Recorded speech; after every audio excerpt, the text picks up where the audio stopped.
Assalamualaikum warahmatullahi wabarakatuh. Perkenalkan, nama saya William Batra Rosyid Perdana dengan NPM 32301111016. Yang akan saya jelaskan adalah flowchart penjualan. Nah, flowchart penjualan ini akan dimulai ketika pembeli melakukan pembayaran. Nah, pada saat pembeli melakukan pembayaran, di sini juga akan disimpan dalam database pembayaran. Yang selanjutnya, pada bagian penjualan akan melakukan verifikasi ulang atau mengecek detail produk yang dipesan oleh pembeli. Nah, pada ketika penjual melakukan pengecekan ini akan dibagi lagi prosesnya menjadi dua. Yang pertama akan masuk ke database pengiriman, yang selanjutnya yang satunya lagi akan melakukan packing produk.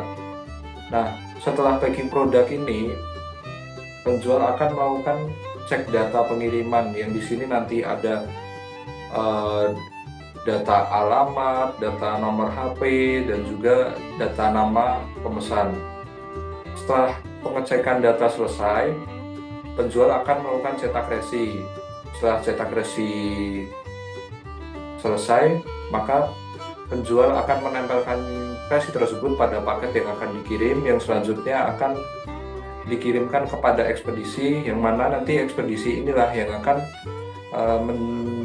mengirimkan paket tersebut kepada pembeli. Nah, untuk yang setelah database pengiriman tadi, maka datanya tadi akan diinputkan ke resi pengiriman. Tapi setelah resi di aplikasi berhasil diinputkan, maka selanjutnya akan membuka markup resipi untuk menginputkan resi yang berasal dari ekspedisi tadi. Setelah resi diinputkan, maka selesai. Untuk selanjutnya yang akan saya jelaskan adalah flowchart untuk pembelian.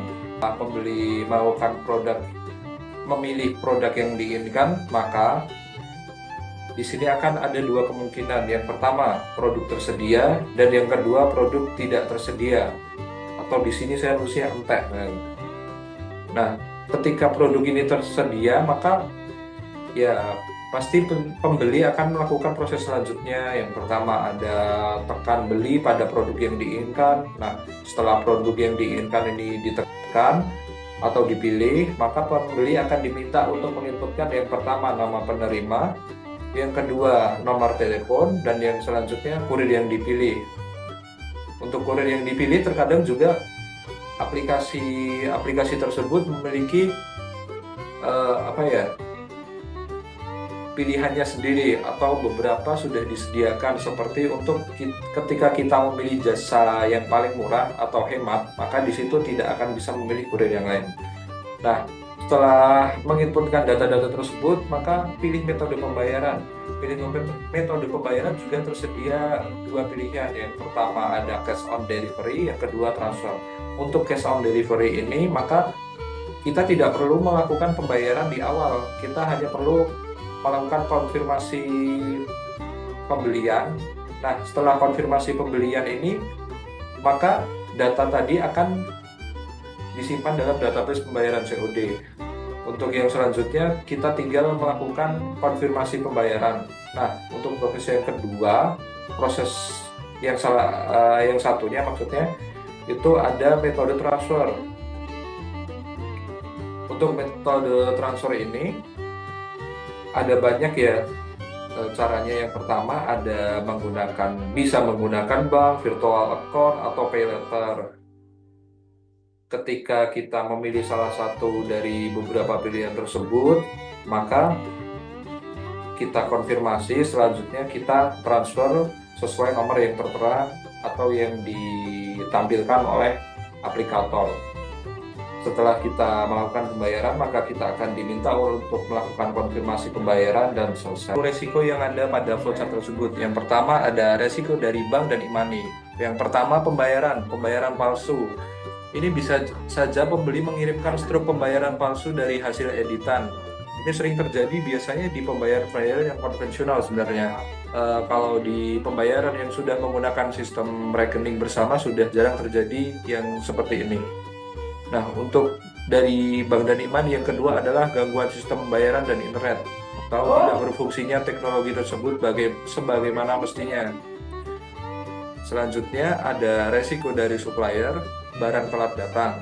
Supplier tidak menepati janji untuk mengirim persediaan sebagaimana mestinya. Bagaimanapun juga supplier itu sudah di luar kontrol kita, walaupun di situ kita juga ada perjanjian atau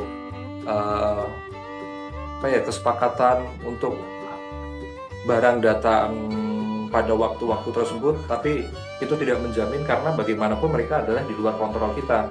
Nah, untuk selanjutnya ada kualitas barang tidak sesuai. Produk yang ditawarkan ternyata tidak sesuai dengan produk real. Ini bisa saja terjadi dan sudah banyak contohnya ketika sales membawa barang dan untuk ditawarkan ke kita, itu barangnya bagus-bagus, tapi begitu kita melakukan pemesanan ternyata barang yang dikirim juga nggak sesuai dengan apa yang mereka tawarkan di awal. Ya, istilahnya manis di awal. Untuk selanjutnya ada resiko dari pembeli juga. Yang pertama, penipuan yang berkaitan dengan retur barang. Nah, pembeli terkadang memberikan barang yang tidak sesuai dengan produk yang dimintakan untuk diretur pada kesepakatan. Ini bisa terjadi walaupun dalam kasus nyata ini jarang juga, karena untuk melakukan retur tidak semudah itu. Yang kedua ada pesanan fiktif, sering terjadi pada pesanan COD. Ternyata pembeli tidak setuju dengan barang yang dipesan, seperti kasus contoh-contoh yang baru-baru ini, kurir mengirimkan barang, ternyata begitu sampai di tempat pembelinya menolak barang tersebut dengan alasan tidak memesan, padahal itu jelas-jelas tertera nama dia. Ini juga masuk dalam risiko pembeli. Nah, untuk yang ketiga, tidak mau membayar barang pesanan. Ini masih berkaitan dengan yang kedua tadi, namun mungkin ini juga bisa saja terjadi dalam sistem pembayaran yang transfer. Mereka pesan tapi tidak mau membayar. Dan yang terakhir ada ulasan negatif. Bagaimanapun konsumen itu juga manusia, mereka terkadang tidak mau tahu. Pokoknya ketika barang yang mereka pesan itu mereka anggap tidak sesuai dengan permintaan mereka bisa saja memberikan ulasan negatif. Terkadang juga ada yang memberikan ulasan negatif, bukan ulasan negatif ya, rating rendah tapi ulasannya bagus. Itu ada mungkin kurang sosialisasi juga. Untuk selanjutnya ada resiko dari kurir. Yang pertama ada barang hilang atau rusak. Jasa pengiriman seringkali bersikap bodoh amat terhadap barang yang dikirimnya. Bahkan beberapa kasus paket malah hilang di tangan jasa pengiriman. Nah, ini juga harus menjadi catatan. Bahkan akhir-akhir ini banyak jasa kirim yang akhirnya tutup gara-gara masalah-masalah tersebut. Mereka tidak bisa menjaga kepercayaan masyarakat atau konsumen. Selanjutnya ada resiko dari marketplace. Bisa saja kapan saja aku diblokir oleh merchant tempat kita berjualan yang alasannya karena berbagai hal. Untuk alasannya bisa saja kita dianggap menjual barang ilegal, bisa saja kita dianggap rating kita terlalu rendah, kita dianggap scam, padahal itu karena laporan-laporan yang sebenarnya ya nggak jelas juga. Nah, untuk yang kedua ada biaya pelayanan yang dikenakan terlalu tinggi. Nah, ini adalah kasus yang terjadi akhir ini juga. Seperti yang kita tahu, aplikasi-aplikasi dulu itu, misalnya Shopee atau Tokopedia, mereka sebenarnya nggak ada yang namanya biaya layanan atau biaya aplikasi lah. Tapi kalau sekarang itu ada biaya itu, dan walaupun kurang tahu ya dihitungnya persenan atau fix seperti itu. Untuk selanjutnya ada prosedur dan pengendalian. Nah, prosedur dan pengendalian yang pertama ada keamanan transaksi. Keamanan transaksi yang pertama, selalu melakukan verifikasi langsung terhadap perubahan pada rekening yang dipegang oleh Rosa untuk memastikan pembayaran sudah masuk. Ini untuk mengantisipasi yang pertama tadi. Jadi pastikan ketika ada pembeli yang melakukan konfirmasi, jika dia tidak mau menggunakan rekening bersama, pastikan juga uang yang eh, konsumen tersebut harusnya bayarkan, pastikan sudah masuk dan ada buktinya. Untuk yang kedua, untuk menghindari bukti penipuan transfer palsu, maka gunakan sistem transfer gateway. Yang terakhir, ada pisahkan rekening bisnis dan pribadi agar transaksi lebih mudah dipantau. Nah, ini seharusnya wajib ketika kita melakukan bisnis. Jika kita tidak melakukan pemisahan rekening, maka yang ada ya kita akan kebingungan, pasti akan kebingungan ini uang masuk dari mana, ini uang keluar harusnya kemana, pasti terjadi.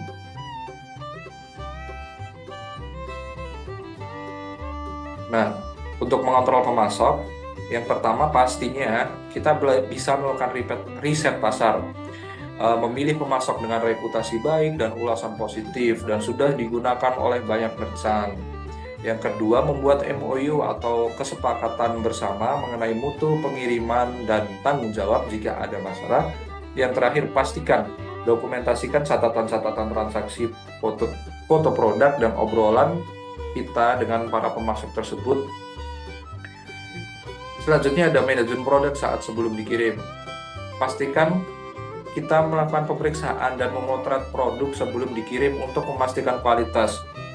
Nah, jika tidak memungkinkan melakukan hal tersebut, maka kita minta kepada pengirim untuk melakukan pemotretan terhadap barang-barang yang akan dikirim kepada kita. Yang selanjutnya, mengemas produk dengan aman agar tidak mudah rusak selama pengiriman.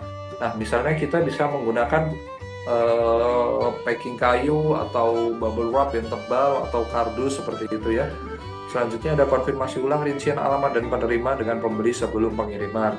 Nah, ini seharusnya wajib karena menghindari alasan-alasan tadi yang saya tidak pesan, saya sedang tidak punya uang, atau malah penipuan alamat. Seharusnya ini juga dilakukan. Kita harus konfirmasi ulang rincian alamat dan penerima dengan pembeli sebelum pengiriman. Nah, selanjutnya ada manajemen resiko lagi terkait dengan pengiriman. Nah, untuk pengiriman pastikan gunakan jasa kurir yang terpercaya dengan sistem tracking.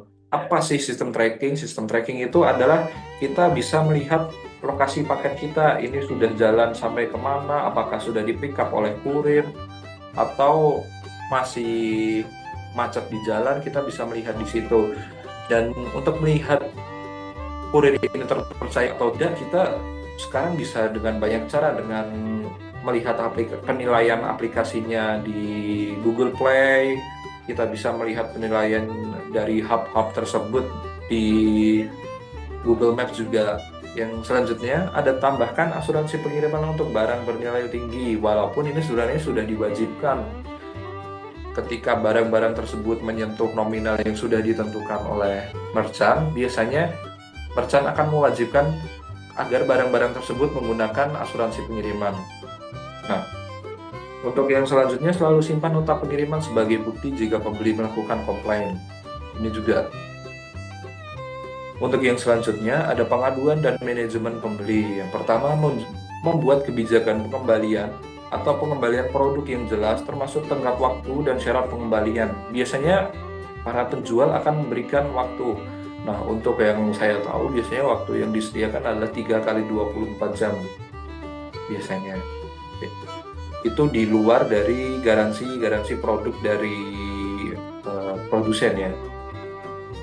Yang selanjutnya ada mendokumentasikan bukti pra pengiriman seperti foto produk dan kwitansi dan lain-lain. Memberikan respon yang cepat dan ramah ini juga wajib, karena beberapa kali yang saya alami sendiri, ketika kita melakukan komplain, si penjual itu malah kalau bahasa Jawa itu sengak, dia ditanya malah ini bukan kesalahan kami ya. Kalau memang itu bukan kesalahan dari si penjual, maka alangkah baiknya jika kita memberikan bukti, berikan respon yang cepat dan baik agar rating kita tidak menurun dan kita juga tidak dilaporkan. Nah, untuk yang terakhir ada manajemen marketplace. Selalu tinjau dan ikuti kebijakan marketplace untuk menghindari penghentian akun toko. Karena bagaimanapun juga terkadang aturan-aturan yang dibuat oleh marketplace itu memang berubah-ubah ya. Selanjutnya ada aktifkan promosi seperti diskon, kupon, dan cashback untuk menarik lebih banyak pembeli. Nah, ini karena kebanyakan masyarakat Indonesia juga adalah kalangan menengah ke bawah, ini adalah cara paling ampuh untuk menarik pembeli dari banyak lapisan masyarakat guna seperti diskon, kupon, dan cashback atau program-program yang dimana ketika kita menjadi member kita akan diberikan diskon. Itu juga bisa menjadi salah satu manajemen marketplace supaya pembeli-pembeli kita tidak kabur. Yang terakhir ada berjualan di beberapa marketplace sehingga tidak harus bergantung pada satu platform saja. Nah, itu juga mungkin itu saja yang bisa saya sampaikan. Bila ada kurang lebihnya saya mohon maaf. Bitaufiq wal hidayah. Wassalamualaikum warahmatullahi wabarakatuh. Terima kasih.